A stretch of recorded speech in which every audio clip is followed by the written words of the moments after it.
Indian express శక్తివంతమైన వ్యక్తుల లిస్టులో చేరారు సీఎం రేవంత్ రెడ్డి.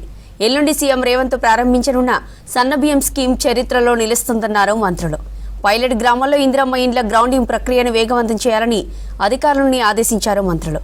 ఇక సమ్మర్ ఎక్కడ తాగునీటి సమస్య రావద్దన్నారు మంత్రులు.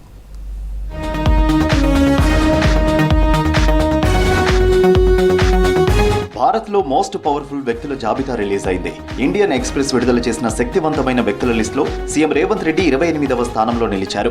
పరిపాలనా నైపుణ్యం, ప్రతిభావంతమైన రాజకీయంతో సీఎం రేవంత్ శక్తివంతమైన లీడర్గా నిలిచారు. 2024లో 39వ స్థానంలో ఉన్న రేవంత్ రెడ్డి ఏడాది కాలంలోనే ఏకంగా 11 స్థానాలు మెరుగుపరుచుకున్నారు. ముఖ్యమంత్రిగా తెలంగాణలో తీసుకువచ్చిన మార్పులు, వ్యూహాత్మక రాజకీయాలు, ఇండియా కూటమిలో పోషిస్తున్న పాత్రతో సీఎం రేవంత్ కు గుర్తింపు లభించింది.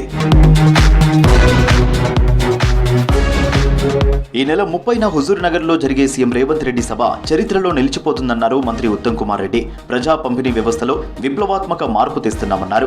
గతంలో ఇచ్చిన రేషన్ బియ్యాన్ని జనం తినలేదన్నారు. రేషన్ బియ్యాన్ని బిజినెస్ గా మార్చుకున్నారని ఆరోపించారు. కానీ తాము పంపిణీ చేసే ఈ సన్నబియ్యం రాష్ట్రంలోని 80 నుంచి 84% జనానికి సన్నబియ్యం అందుతాయన్నారు మంత్రి. దేశ ప్రజా పంపిణీ వ్యవస్థలో ఇదొక విప్లవం అన్నారు. 30 తారీఖున తెలంగాణ రాష్ట్ర చరిత్రలో గాని, ఉమ్మడి రాష్ట్ర చరిత్రలో గాని, స్వతంత్ర భారతదేశంలో ఏ రాష్ట్రంలో జరగని విధంగా పబ్లిక్ డిస్ట్రిబ్యూషన్ సిస్టమ్ లో, అంటే ప్రజా పంపిణీ వ్యవస్థలో ఒక విప్లవాత్మక మార్పు తీసుకొస్తున్నాము. గౌరవ ముఖ్యమంత్రి రేవంత్ రెడ్డి గారు, గౌరవ ఉప ముఖ్యమంత్రి బట్టి విక్రమార్క గారు, మీ అందరం కేబినెట్ మంత్రులు తీసుకున్న ఈ నిర్ణయం తెలంగాణ నిరుపేదల, లోవర్ మిడిల్ క్లాస్ జీవితాల్లో పెద్ద మార్పు తీసుకురాబోతుందని చెప్పి మేము భావిస్తున్నాం. సూర్యాపేట జిల్లా హుజూర్ నగర్ లో పర్యటించారు మంత్రి ఉత్తమ్ కుమార్ రెడ్డి. ఉగాది పండుగ సందర్భంగా రాష్ట్ర వ్యాప్తంగా సన్నబియ్యం పంపిణీ చేసే కార్యక్రమాన్ని హుజూర్ నగర్ లో సీఎం రేవంత్ రెడ్డి ప్రారంభించనున్నారు. ఈ నెల 30న జరగనున్న భారీ బహిరంగ సభకు హాజరు కానున్నారు ముఖ్యమంత్రి. సభకు సంబంధించిన ఏర్పాట్లను స్వయంగా పరిశీలించారు మంత్రి ఉత్తమ్. సభకు వచ్చే జనాలకు ఇబ్బందులు లేకుండా చర్యలు తీసుకోవాలని అధికారులు, స్థానిక నేతలకు సూచించారు. పైలట్ గ్రామాల్లో ఇందిరమ్మ ఇండ్ల గ్రౌండింగ్ ప్రక్రియను వేగవంతం చేయాలని కలెక్టర్లను ఆదేశించారు మంత్రి పొంగులేటి శ్రీనివాస్ రెడ్డి. బేస్మెంట్ పూర్తయిన ఇండ్లకు తక్షణం చెల్లింపులు జరపాలని సూచించారు.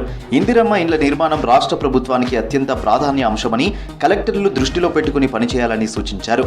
వచ్చే 3 నెలలు చాలా కీలకమన్నారు మంత్రి పొంగులేటి.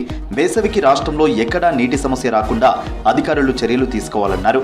ఇందిరమ్మ ఇండ్ల సర్వేలో ఇండ్ల స్థలాలు లేని అర్హత కలిగిన లబ్ధిదారులకు ఇప్పటి వరకు కేటాయించని డబుల్ బెడ్రూమ్ ఇండ్లను కేటాయించాలని చెప్పారు. హైదరాబాద్ సెక్రటేరియట్ లో మంత్రులు సీతక్క, కొండా సురేఖతో కలిసి ఉమ్మడి వరంగల్ జిల్లాపై సమీక్ష చేశారు పొంగులేటి.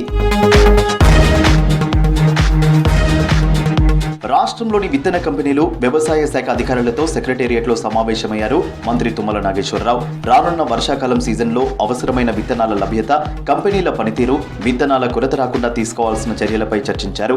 విత్తనాల సరఫరాలో ఎలాంటి అంతరాయం లేకుండా చూడాలని సూచించారు మంత్రి తుమ్మల. రైతులకు అవసరమైన విత్తనాలు టైంకు అందించేందుకు కంపెనీల భాగస్వామ్యం, ప్రభుత్వ విధానాలపై చర్చించారు. ఎర్రమంజిల్ మిషన్ భగీరథ ఆఫీసులో సీతక్క అధ్యక్షతన మిషన్ భగీరథ బోర్డు సమావేశం జరిగింది. జిల్లాల వారీగా తాగునీటి సరఫరాపై వివరాలు అడిగి తెలుసుకున్నారు మంత్రి. సమావేశంలో అధికారులకు పలు కీలక ఆదేశాలు జారీ చేశారు. వారంలో 4 రోజులు మిషన్ భగీరథ ఇంజనీర్లు క్షేత్రస్థాయిలోనే ఉండాలన్నారు. మండలాన్ని యూనిట్ గా తీసుకుని MPDO, intra AE, grid AE, మండల స్పెషల్ ఆఫీసర్లతో కమిటీలు ఏర్పాటు చేయాలన్నారు. ఈ కమిటీలు సమన్వయంతో పనిచేసి గ్రామాల్లో ఎక్కడ తాగునీటి సమస్యలు లేకుండా చూడాలన్నారు సీతక్క. వరుస పండుగల సందర్భంగా ప్రజలంతా ఊర్లలోనే ఉంటారన్నారు. దీంతో ఊర్లలో ఈ 4 రోజుల పాటు నీటి సరఫరాలో సమస్యలు తలెత్తితే ప్రత్యామ్నాయ ఏర్పాట్లను చేసుకోవాలన్నారు మంత్రి. గత 10 ఏళ్లలో వేల సంఖ్యలో బోర్లను గత సర్కారు పట్టించుకోలేదన్నారు సీతక్క. తాము అధికారంలోకి వచ్చిన తర్వాత వాటన్నిటిని బాగు చేశామన్నారు.